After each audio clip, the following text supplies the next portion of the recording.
बॉलीवुड की शादियां अक्सर लोगों का इंटरेस्ट अपनी तरफ खींच ही लेती हैं। जब कभी भी बॉलीवुड के किसी एक्ट्रेस, एक्टर या फिर बॉलीवुड के किसी भी हिस्से से किसी भी सेलिब्रिटी की शादी की खबर आती है तो वो सोशल मीडिया पर ट्रेंड करने लगती है। बॉलीवुड के शादीशुदा कपल्स को लोग काफी चार्मिंगली वेलकम करते हैं। लेकिन क्या आपने बॉलीवुड की super hit singing star Alka Yagnik के हस्बैंड या फिर उनकी पर्सनल लाइफ के बारे में कुछ सुना है? अपने फिल्मी करियर में एक्सट्रीमली सक्सेसफुल अलका याग्निक की पर्सनल लाइफ के बारे में कभी कोई जिक्र नहीं छेड़ा जाता, न ही खुद कभी अलका याग्निक और न ही किसी रियलिटी शो या फिर किसी मैगजीन या फिर सोशल मीडिया पर अलका याग्निक की पर्सनल लाइफ से जुड़ी हुई कोई बातें ट्रेंड होती हैं। दरअसल अलका याग्निक बॉलीवुड की उन सिंगिंग स्टार्स में से एक रही हैं, जिन्होंने अपनी शादीशुदा जिंदगी से ज्यादा अपने करियर को अहमियत दी। अलका याग्निक ने 14 साल की उम्र में अपने सिंगिंग करियर की शुरुआत कर ली थी। 90s के जमाने की मेलोडी क्वीन कहलाने वाली अलका याग्निक अभी तक 16 लैंग्वेजेस में 2000 से भी ज्यादा गाने गा चुकी हैं। अपने जमाने की सबसे महंगे सिंगर्स में से एक अलका याग्निक के पास कोई ऐसा अवार्ड शायद ही होगा जो उन्होंने न जीता हो। लेकिन जितना सक्सेसफुल उनका प्रोफेशनल करियर रहा, उतनी ही दुख भरी उनकी पर्सनल लाइफ की कहानी भी रही। अलका याग्निक का जन्म 20 मार्च 1966 को कोलकाता में एक गुजराती फैमिली में हुआ। उनकी माँ खुद एक इंडियन क्लासिकल सिंगर थी और शायद यही कारण था कि अलका याग्निक ने काफी कम उम्र में गाना शुरू कर दिया था। म्यूजिक में अलका याग्निक की सबसे पहली गुरु उनकी माँ थी, जिन्होंने 4 साल की उम्र से ही अलका याग्निक को प्लेबैक सिंगिंग के लिए तैयार करना शुरू कर दिया था। Alka Yagnik all India radio Cuttack के लिए भी गाना गाती थी, जिस समय वो सिर्फ 6 साल की थी। जैसे ही अलका 10 साल की हुई, उनकी माँ उन्हें लेकर मुंबई चली आई, जहाँ पर उन्होंने उस जमाने की कई जानी मानी हस्तियों से मुलाकात की।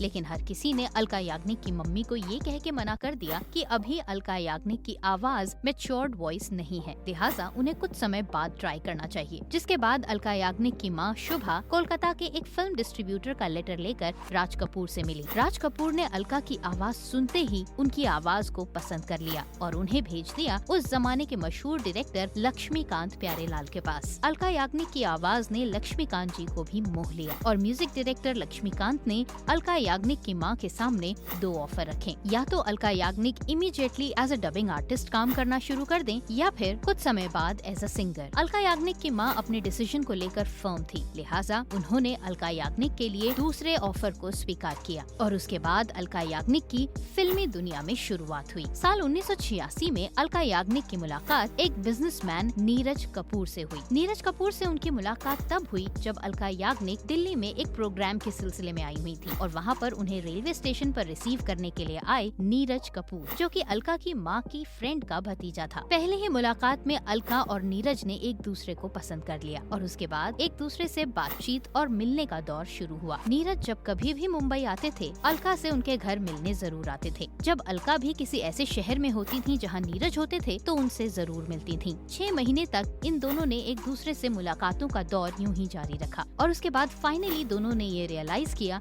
कि उन्हें एक दूसरे से मोहब्बत हो गई है। 2 साल तक एक दूसरे को डेट करने के बाद फाइनली उन्होंने अपने घर वालों से इस शादी के लिए रजामंदी मांगी। हालांकि उन दोनों के परिवार वाले ये अच्छी तरह से जानते थे कि इन दोनों के प्रोफेशंस इन्हें ये अलाउ ही नहीं करेंगे कि ये दोनों एक दूसरे के साथ रह सकें। उन्होंने इस बारे में अलका और नीरज दोनों को वार्न भी किया, लेकिन जब वो लोग नहीं समझे तो आखिरकार परिवार वालों की रजामंदी के साथ अलका और नीरज की शादी हो गई। फरवरी 1989 में शादी के बाद अलका अपनी मैरिड लाइफ में काफी खुश थी, लेकिन उनका प्रोफेशनल करियर कहीं न कहीं से प्रॉब्लम में था। जिस साल उनकी शादी हुई उसी साल अलका की एक बेटी हुई, जिसका नाम उन्होंने साइशा रखा। लेकिन उसके बाद अलका का फिल्मी करियर उन्हें पुकारने लगा, लिहाजा अलका मुंबई में रह गयी और नीरज को अपने बिजनेस की वजह से शिलोंग जाना पड़ा। क्योंकि नीरज का बिजनेस ऐसा था कि वो अपने पूरे बिजनेस को उठाकर मुंबई नहीं ला सकते थे, लिहाजा उन्हें अपने काम के सिलसिले में अक्सर शिलोंग ही रहना पड़ता था। वहीं दूसरी तरफ अलका भी अपने म्यूजिकल कमिटमेंट्स के चलते मुंबई से बार बार नीरज को शिलोंग विजिट नहीं कर पाती थी। आखिरकार जब बहुत समय तक काफी कोशिशों के बाद भी ये दोनों एक दूसरे के साथ नहीं रह पाए तो फाइनली अलका ने चूज किया कि वो एज अ सिंगल मदर ही अपनी बेटी की परवरिश करेंगी। लॉन्ग डिस्टेंस मैरिज के चलते अलका और नीरज की जिंदगी में कई सारे इश्यूज आए और 4 से 5 साल तक वो एक दूसरे से मिले भी नहीं। लेकिन इस दौरान अलका और नीरज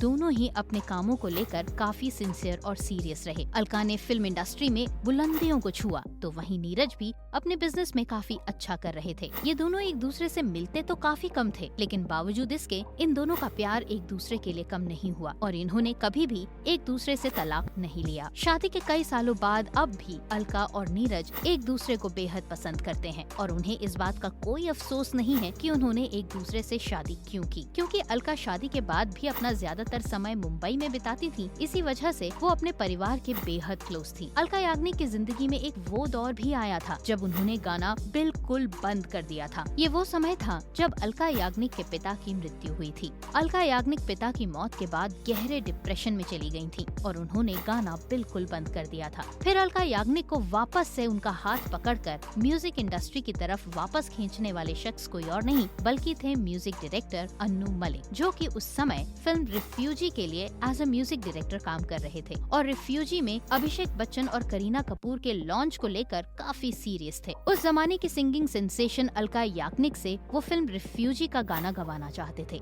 लेकिन अलका का उस समय काफी बुरा दौर चल रहा था। अलका न तो उस समय किसी से मिलती थी और न ही किसी गाने का ऑफर एक्सेप्ट करती थी, अब चाहे वो अन्नू मलिक ही क्यों ना हो। लेकिन अन्नू मलिक भी अपनी जिद पर अड़े रहे और एक दिन अलका याग्निक के घर जा पहुँचे। ये वो दौर था जब अलका याग्निक की माँ ने खुद उन्हें काफी समझाया कि इस तरह से वो और ज्यादा गहरे डिप्रेशन में चली जाएंगी, लेकिन अलका किसी की सुनना नहीं चाहती थी। वहीं दूसरी तरफ अन्नू मलिक भी जिद ठाने बैठे थे कि अगर गाएंगी तो अलका ही गाएंगी। लिहाजा एक दिन वो अलका के घर पहुंच गए और अलका का हाथ पकड़कर उन्हें रिकॉर्डिंग रूम ले गए। जबरदस्ती ही सही, लेकिन अलका ने अन्नू मलिक के लिए गाना रिकॉर्ड किया और उसके बाद से वो गाना हिस्ट्री बन गया। अलका याग्निक की जिंदगी में कई बुरे दौर आए, लेकिन बावजूद इसके अलका याग्निक ने जिंदगी में कभी हार नहीं मानी। अपनी पर्सनल लाइफ में भले ही वो सिंगल मदर की तरह अपनी बेटी की परवरिश करती रहीं, लेकिन अपने हस्बैंड से उन्होंने अलगाव कभी भी महसूस नहीं किया। आज भी अलका याग्निक अपने प्रोजेक्ट्स को लेकर काफी एक्टिव रहती हैं और अपनी पर्सनल और प्रोफेशनल लाइफ के बैलेंस को समझते हुए जिंदगी में आगे बढ़ती जा रही हैं। तो ये था हमारा आज का वीडियो, जिसमें हमने आपको अलका याग्निक की जिंदगी से जुड़े हुए कुछ ऐसे पहलुओं के बारे में बताया जो शायद आपको पहले न पता हो। वीडियो अच्छा लगा हो तो चैनल को सब्सक्राइब कीजिए, पेज को लाइक कीजिए और इसी तरह से हमारे साथ जुड़ते चले जाइए। आज के लिए बस इतना ही। अगले वीडियो के साथ होती है आपसे मुलाकात, तब तक के लिए नमस्कार।